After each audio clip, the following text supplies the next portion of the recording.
Hi అండి, welcome to moments with Madhu. యాక్చువల్గా నేను మా సిస్టర్ షాపింగ్కి అని వెళ్తుంటే ఏమైనా తిందామని చూస్తున్నాము. అక్కడ వాసన్పోలి అనే రెస్టారెంట్ మాకు కనిపించింది. సరే ట్రై చేద్దామని చూస్తున్నాం. అక్కడ స్పెషల్ ఏంటంటే ఓన్లీ మిల్లెట్స్తో చేసిన ఫుడ్ మాత్రమే దొరుకుతుంది.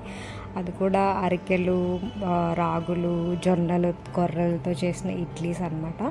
అండ్ ఒక్క ఇడ్లీలే కాదండి, దోశలు, సూప్స్, ఇంకా స్వీట్ కూడా దొరుకుతుంది. ఏదైనా ఇక్కడ మిల్లెట్స్తో తయారు చేసినవి మాత్రమే దొరుకుతాయి.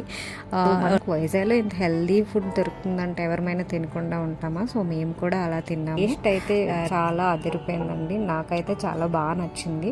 ఇడ్లీలు అండ్ ఘీ కారం దోశ అయితే చాలా చాలా ఎలా ఉంది. కూడా ఇలాంటి హెల్దీ ఫుడ్ తినాలంటే ఒకసారి సిరిపురం దగ్గర ఉన్న వాసన్పోలికి వెళ్ళి ట్రై చేయండి.